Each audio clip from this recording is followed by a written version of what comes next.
सुब्रनील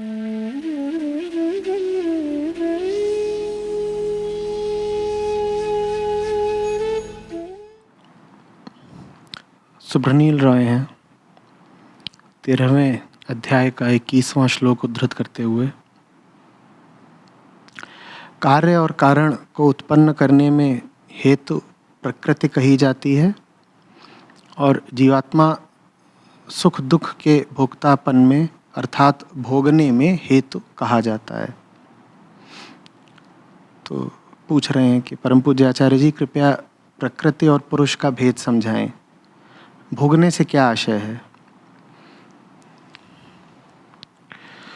फिर 29वां श्लोक उद्धृत किया, क्योंकि जो पुरुष सब में संभाव से स्थित परमेश्वर को समान देखता हुआ अपने द्वारा अपने को नष्ट नहीं करता, वो परम गति को प्राप्त होता है। तो पूछ रहे हैं अपने को नष्ट करने से क्या आशय है, फिर सृजनात्मकता क्या है, अर्थात नष्ट करने का विपरीत क्या है। और उसी से मिलता जुलता प्रश्न अलिभा ज्योति मोहनता का है। 23वां श्लोक उद्धृत कर रही हैं, इस देह में स्थित यह आत्मा वास्तव में परमात्मा ही है। वह साक्षी होने से उपदृष्टा और यथार्थ सम्मति देने वाला होने से अनुमंता, सबका धारण पोषण करने के कारण भरता, जीव रूप से भोक्ता, ब्रह्मा आदि का स्वामी भी होने से महेश्वर और सुशुद्ध सच्चिदानंद घन होने से परमात्मा, ऐसा कहा गया है। तो कह रहे हैं कि 23वें श्लोक में श्री कृष्ण कहते हैं कि देह में स्थित आत्मा वास्तव में परमात्मा ही है जो विभिन्न रूपों में अभिव्यक्त होती है। 28वें श्लोक में कहते हैं कि सब भूतों में परमात्मा को नाश रहित और संभाव से स्थित देखना ही यथार्थ है। और 29वें में कहते हैं कि जो पुरुष उस यथार्थ में जीता है वह अपने को नष्ट नहीं करता। तो पूछ रही हैं आचार्य जी, सब भूतों में परमात्मा को संभाव से देखना और अपने द्वारा अपने को नष्ट न करना, इन दोनों बातों के बीच के संबंध को और स्पष्टता से जानना चाहती हूँ, कृपया समझाएं।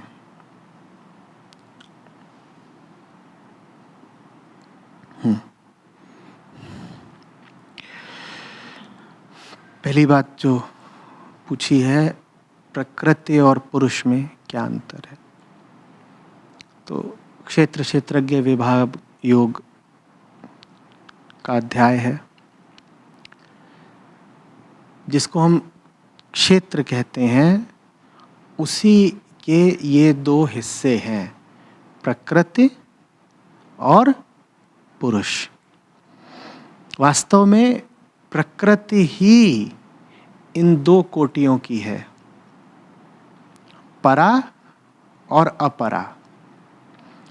जो अपरा प्रकृति है उसे हम साधारणतया मात्र प्रकृति कहकर संबोधित कर देते हैं।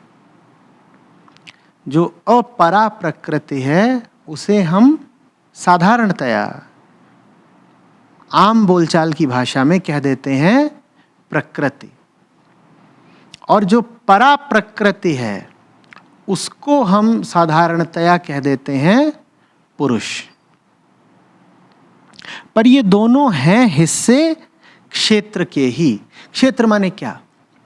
जो कुछ भी आपके द्वारा जाना जा सके वो आपका क्षेत्र हुआ।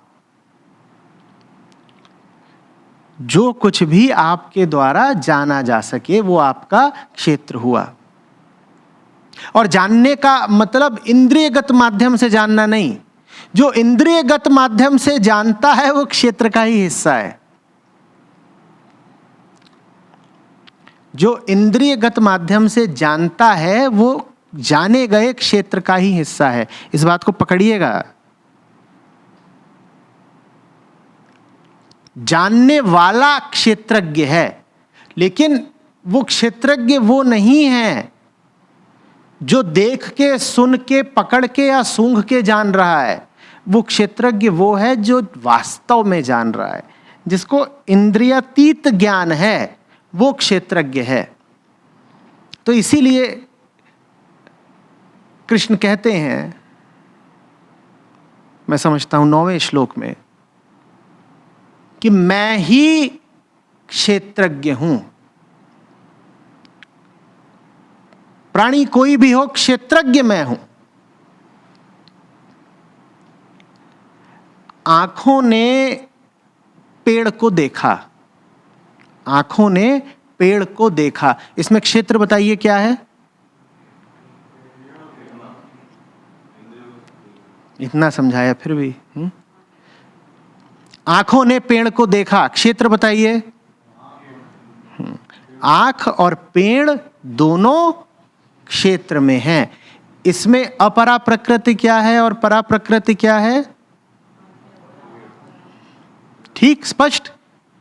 क्षेत्र क्षेत्रज्ञ विभाग का अर्थ यह नहीं है कि आंखें या कि जो जीव आंखों को धारण किए हुए है वो क्षेत्रज्ञ हो गया, बिल्कुल भी नहीं। और सिर्फ पेड़ क्षेत्र हो गया ना, पेड़ तो क्षेत्र है ही। जो भी कोई व्यक्तिगत मैं के केंद्र से देख रहा है पेड़ को, वो भी क्षेत्र का ही हिस्सा है, उसका नाम पुरुष। पुरुष भी क्षेत्र का ही हिस्सा है। बात आ रही समझ में? तो जो भोगने को उपस्थित है, जिसका भोग किया जाता है, और वो जो भोगता है, ये दोनों किसमें सम्मिलित हुए? क्षेत्र में। और जो इन दोनों का यथार्थ जानता है, वास्तव में मानसिक या इंद्रियगत या स्मृतिगत रूप से नहीं, बस जानता है, शुद्ध बोध मात्र, उसका क्या नाम हुआ? क्षेत्रज्ञ।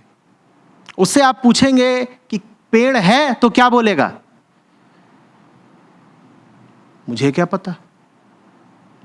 अब आप कहेंगे अरे वो तो क्षेत्रज्ञ है तो उसे क्षेत्र का पता होना चाहिए। नहीं, क्षेत्रज्ञ वो है जो इतना जान गया कि उसे अब कुछ जानना नहीं, जो इतना जान गया कि उसे ज्ञान का खोखलापन दिख गया, जो ज्ञान का भी ज्ञान रखे उसे बोध हो गया,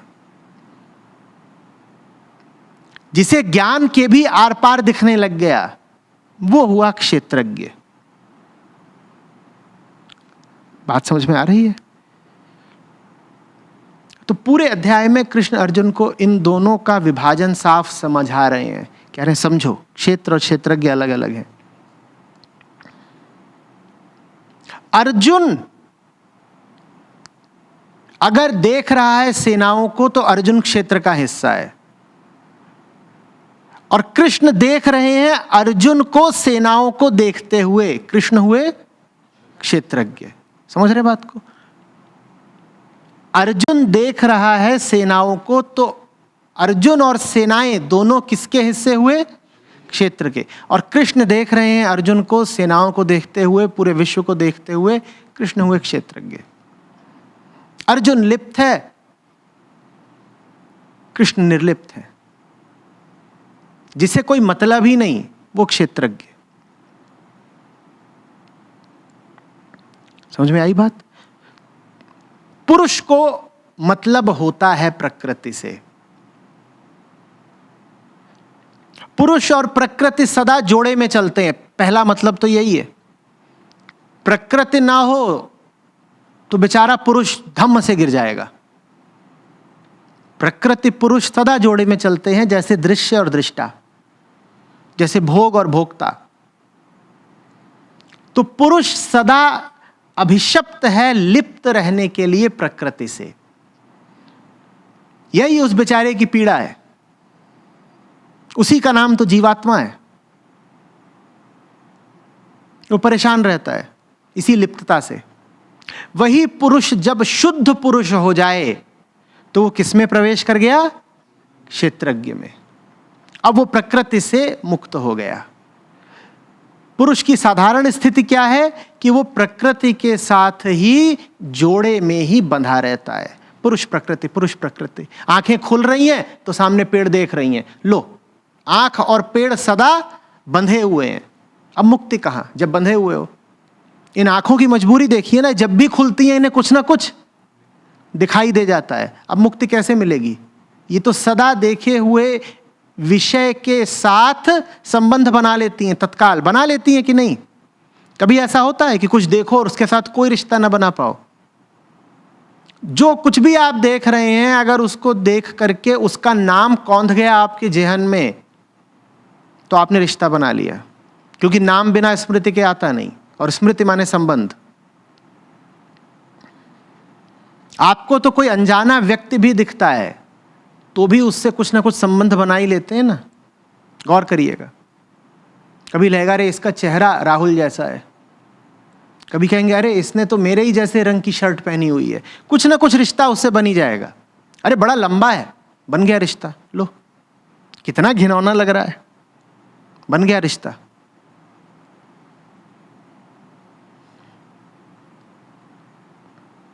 बात आई समझ में?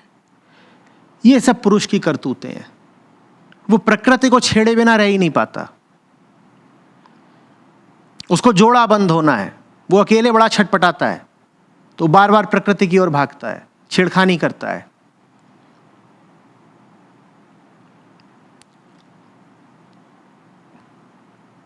आई बात समझ में?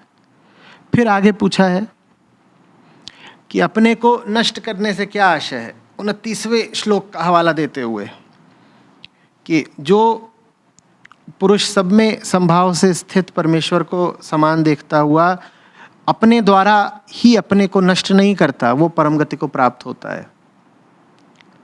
हम कैसे अपने आप को ही नष्ट करते हैं? हम अपने आप को तब नष्ट करते हैं जब हम वस्तु को वस्तु की तरह देखते हैं। इसलिए कृष्ण कह रहे हैं सब में संभाव से स्थित परमेश्वर को समान देखो। कोई भी वस्तु वस्तु नहीं है। अगर तुम्हें उसमें परमेश्वर दिख गया तब तो तुमने देखा, क्षेत्रज्ञ होकर देखा। और परमेश्वर तुम्हें उसमें नहीं दिखाई दिया, तुम्हें वस्तु मात्र दिखाई दी।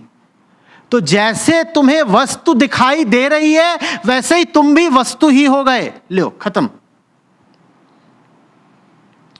तुम कौन हो इसका पता इसी बात से चल जाता है कि तुम्हें दिखाई क्या देता है।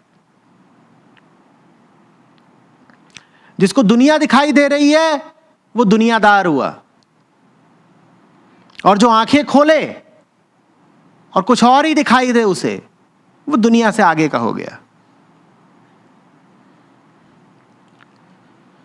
ये क्या साधारण अनुभव की बात नहीं है कि एक ही दृश्य को अलग अलग दृष्टा अलग अलग तरीके से देखते हैं? तो आप कौन हैं ये इसी से निर्धारित हो जाएगा कि आपको कोई भी वस्तु कैसे दिखाई दे रही है।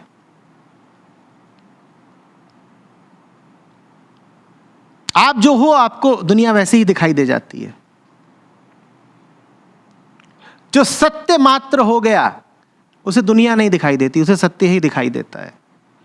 दुनिया अगर दिखाई देगी तो तत्काल तुम दुनिया का भोग करना चाहोगे।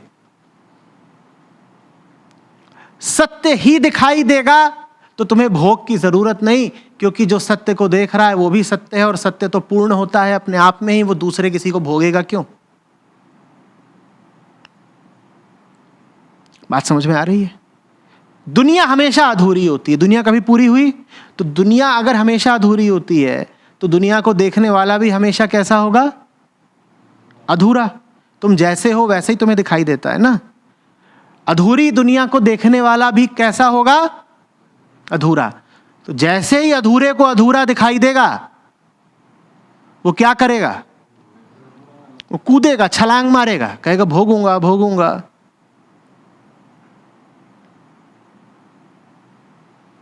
क्या पता आधा और आधा मिलकर एक हो जाए। जो चाहता है वो हो जाता है। बिल्कुल आधे और आधे का रिश्ता बनता जरूर है, बस थोड़ा सा धोखा हो जाता है बेचारे को, बड़ा बुरा होता है।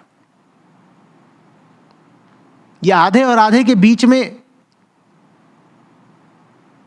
जोड़ का चिन्ह नहीं होता, योग का निशान नहीं होता, प्लस नहीं होता, उनका गुणा हो जाता है, मल्टीप्लिकेशन हो जाता है। तो गए थे तो आधे और आधे मिलके एक बनने, लेकिन आधे और आधे मिलके हो जाते हैं चौथाई। चौबे जी छब्बे बनने निकले थे और दुबे रह गए। सोचा था कोई और मिल जाए अपने ही जैसा आधा, तो पार हो जाए सब बाधा।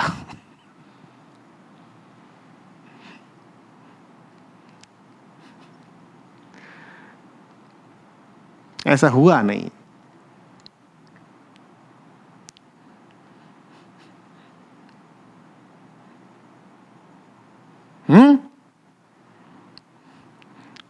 भाभी को घर लाए भाई, रह गए चौथाई।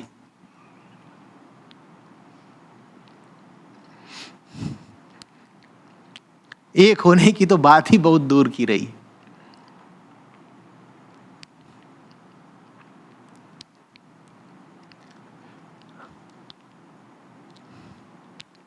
तुम क्यों परेशान हो?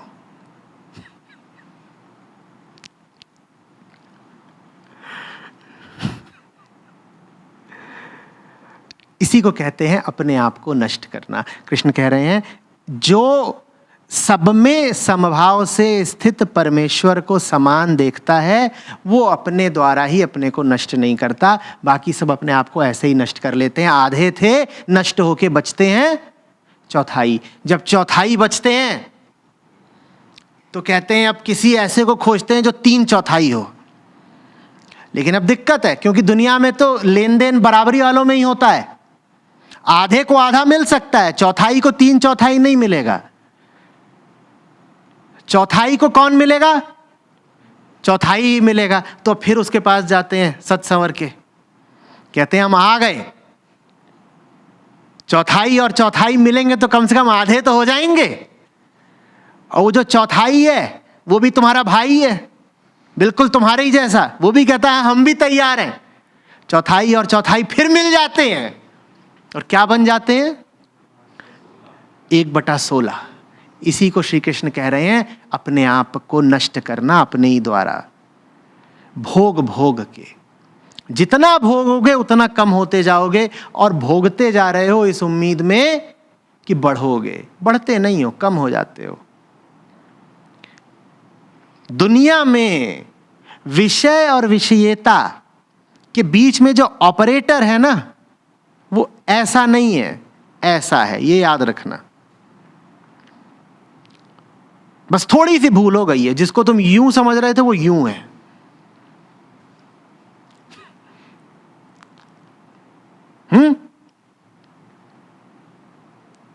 समझ में आ रही बात? चलो अब कहानी आगे बढ़ाते हैं। तो अब ये जो 1/16 है, 1/16, ये अब दुनिया को देखेंगे तो इन्हें क्या दिखाई देगा? जैसे हैं वैसा ही कोई दिखाई देगा। और तो दुनिया का नियम जानते हो, जैसे होते हो वैसे ही कुछ मिल जाता है, तो इन्हें अपने ही जैसा कोई मिल जाएगा। अब ये 1/16 और 1/16 फिर आपस में कुचुकू करेंगे, नतीजा होगा 1/256। ये तो बड़ी गड़बड़ होती जा रही है। ये क्या हो रहा है? जो लोग गणित पढ़े हैं वो कहेंगे आ गई बात पकड़ में। दुनिया का समीकरण ही पता चल गया। 1/2n बिल्कुल पता चल गया। यही है grand unified theory of existence. आधे आए थे और आधे से होते थे। ये देखो कैसे हतप्रभ होके देख रहा है। सारे राज खुल गए आज।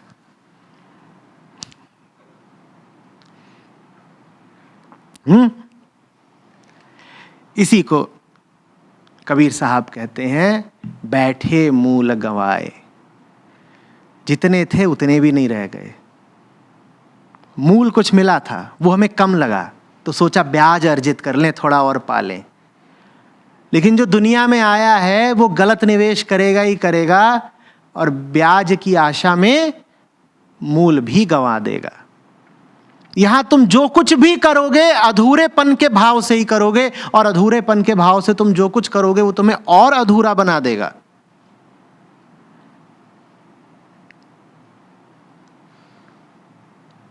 इसी को कहते हैं स्वयं द्वारा स्वयं को नष्ट करना। जो पूरा नहीं है वो क्रमशः और अधूरा और अधूरा और अधूरा होता जाएगा। इसी को आत्महंता कहते हैं। और ठीक से समझिएगा, इसी का नाम हिंसा है। हिंसा का मतलब दूसरे को तकलीफ देना नहीं होता। हिंसा का मूल अर्थ है अपने आप को हीन करते चले जाना। अपने आप को हीन करते चले जाना, यही हिंसा है। 1/2 से 1/4, उससे 1/16, फिर 1/256, और फिर तो जयराम जी की ढूंढे नहीं मिलोगे। आणविक तल पर आ गए, इतने छोटे हो गए। यही क्या है? हिंसा। जो कुछ भी तुम्हें और छोटा कर दे वही हिंसा है। और याद रखो कि हिंसा का बड़ा संबंध दूसरे के प्रति भोग से है।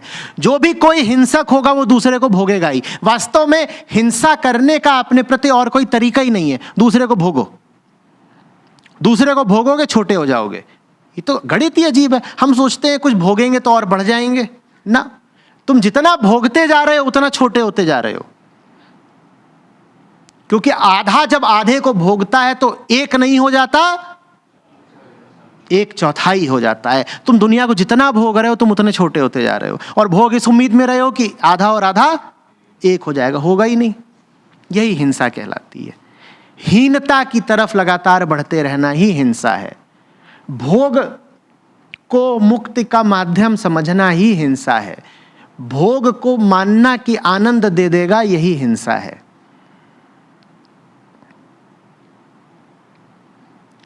आ रही बात समझ में?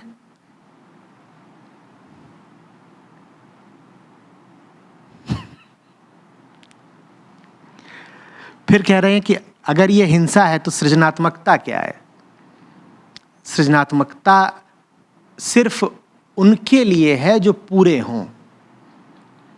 पूरा ही सृजन कर सकता है। अधूरा तो सृजन करने निकलेगा तो और खंडित हो जाएगा, अधूरा हो जाएगा। पूर्ण की खासियत क्या है? तो फिर पूरा श्लोक ही सुना दीजिए, बोलिए। पूर्णस्य पूर्णमादाय पूर्णमेवावशिष्यते। पूर्ण सृजन कर सकता है क्योंकि उसको कोई खतरा ही नहीं है। पूरे से पूरे का भी तुमने अगर सृजन कर डाला, उसने अपना सब कुछ भी दे डाला, तो पीछे बचेगा पूर्ण ही। और अपूर्ण अगर निकलेगा सृजन करने, क्रिएटिविटी की वर्कशॉप करके आया है अभी अभी, एमएनसी में नौकरी करता है। उन्होंने कहा तुझे क्रिएटिविटी सिखाएंगे, आजा बेटा। वो निकले सृजन करने, तो क्या होगा? आधे भाई निकले थे सृजन करने, कितने रह जाएंगे? 1/4।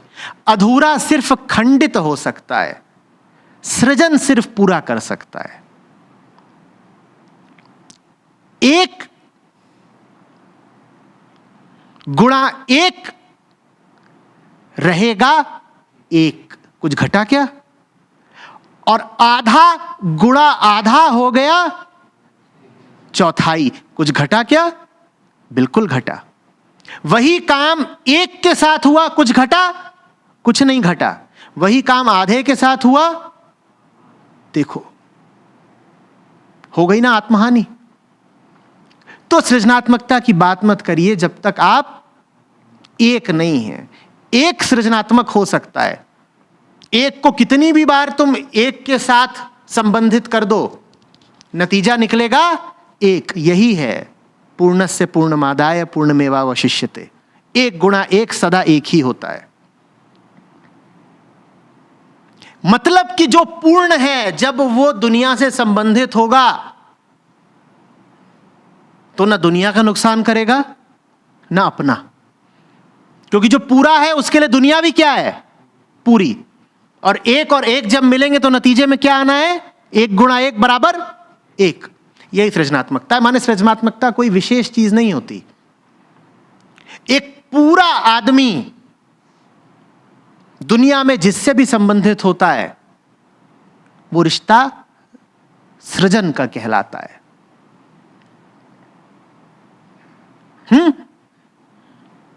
एक पूरा आदमी जब भी दुनिया में किसी संबंधित होगा तो क्या होगा? 1 गुणा 1 बराबर 1, पूर्णमेवा वशिष्यते।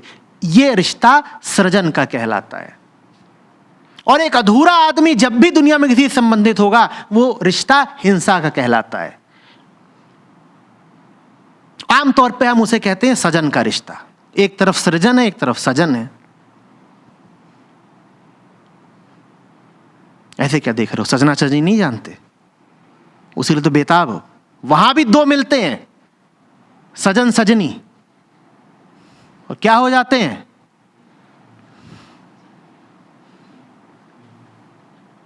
चौथाई चौथाई, जैसे थे वैसे भी नहीं बचे। और दूसरी तरफ रिश्ता होता है सृजन का।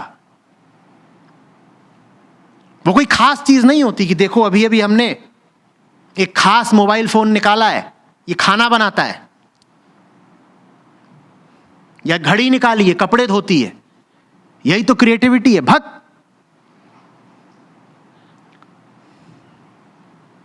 हम इसी में बौराए रहते हैं। हमारे लिए यही है।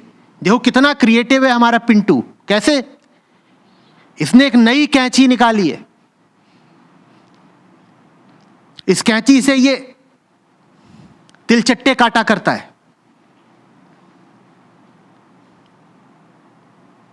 बड़ा क्रिएटिव है। आगे चल के शैतान का सेक्रेटरी बनेगा।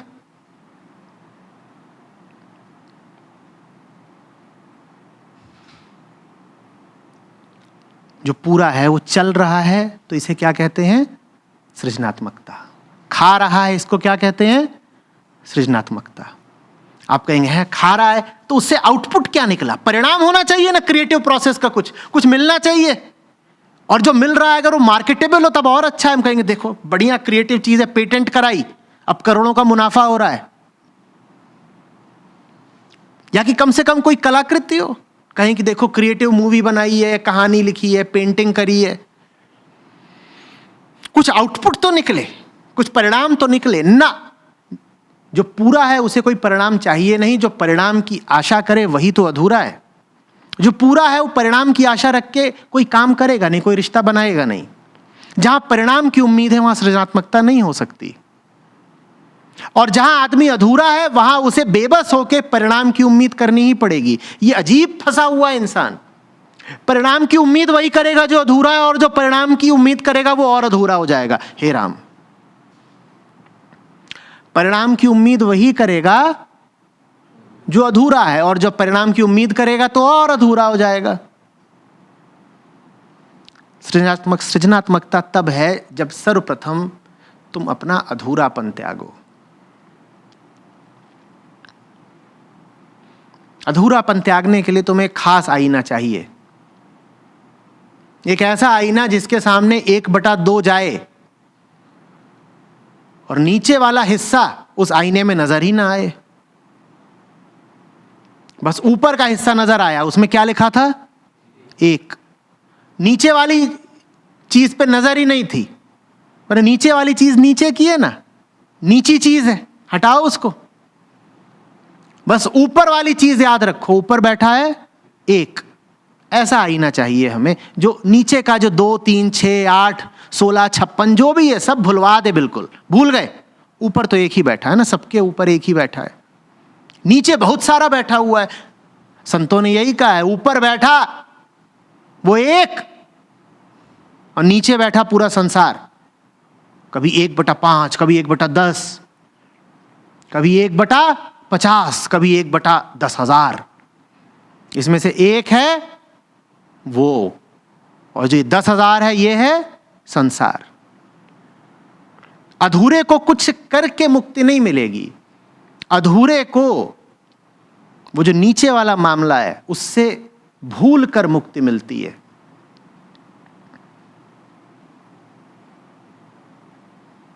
समझ में आ रही है बात?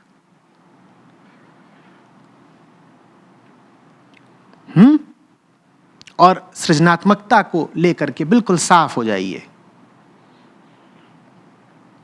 कुछ कर डालना सृजनात्मकता नहीं होता।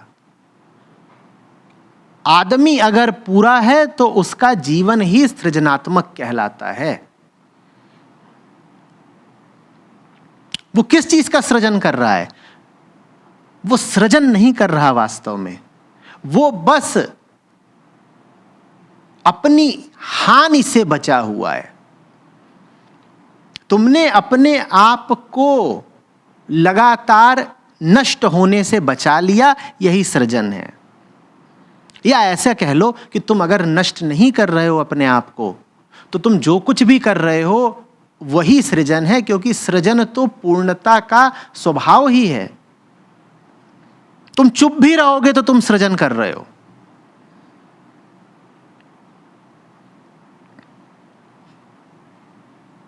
तुम सो भी रहे हो तुम तो भी सृजन कर रहे हो। ये मत पूछो किसका,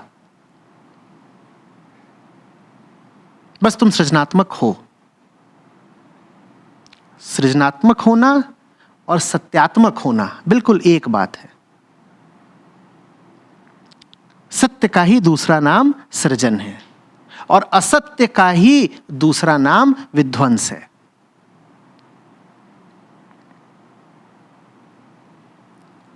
आ रही है बात समझ में?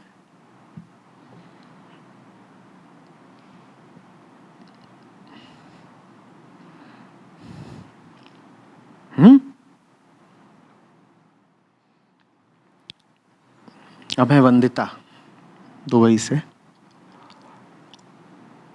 श्लोक संख्या 3।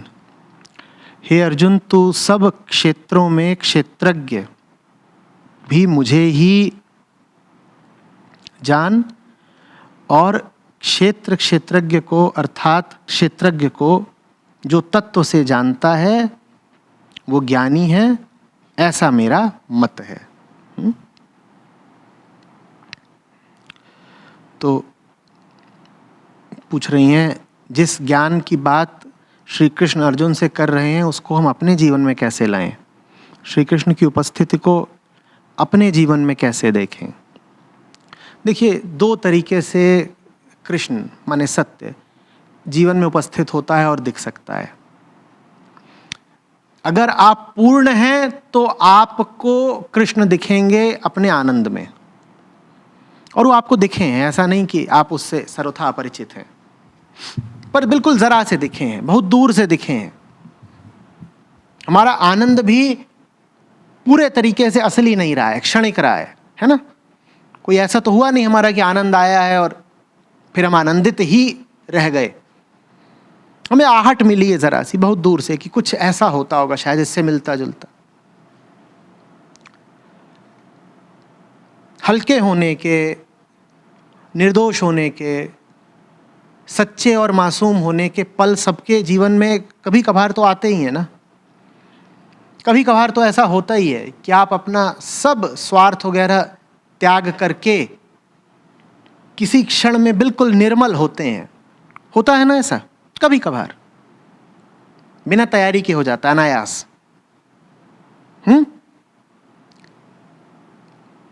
वो कृष्णत्व का पल है।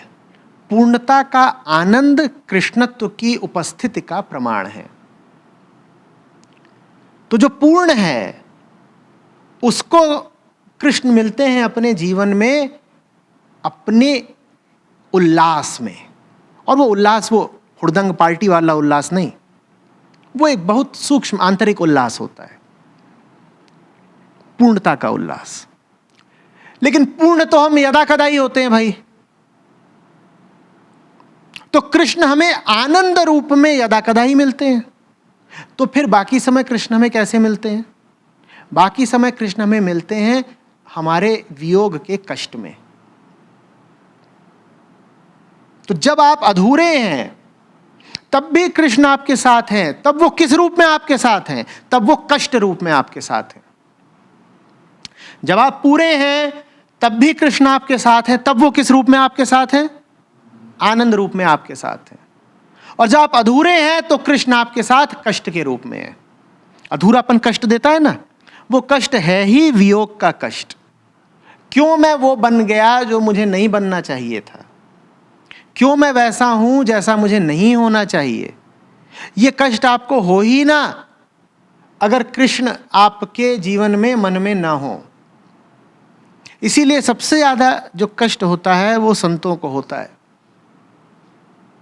जो जितना ज्यादा कृष्ण को साथ रखे है उसे अपने अधूरेपन का कष्ट भी उतना ज्यादा होगा, और फिर इसीलिए उसका अधूरापन बहुत चलेगा नहीं। समझ रहे बात को? तो कभी भी ये मत समझिएगा कि आप कृष्ण से दूर हो गए। आप आनंदित हैं तो उस आनंद का नाम है कृष्ण। और अगर आप दुखी हैं तो उस दुख का भी क्या नाम है? क्योंकि वो दुख आपको है ही क्यों? क्यों है? कृष्ण से दूरी के कारण ही तो है। और कृष्ण माने क्या? बांसुरी वाले कृष्ण की बात नहीं कर रहा हूं मैं। वो जो एक परम सत्य है उसकी बात कर रहा हूं, जिसका नाम शांति कह लीजिए, मौन कह लीजिए, उसकी बात कर रहा हूं। उसको आप आत्मा कहना चाहें, ब्रह्म कहना चाहें, वो नहीं है जीवन में, तभी तो दुख रहता है ना। उसी के लिए तो तड़पता है आदमी। वो तड़प ही हमें बताती है कि कृष्ण साथ हैं। कृष्ण साथ हैं, हम कृष्ण के साथ नहीं हैं, इसलिए हम परेशान हैं। हमें हमारे किए की सजा मिल रही है।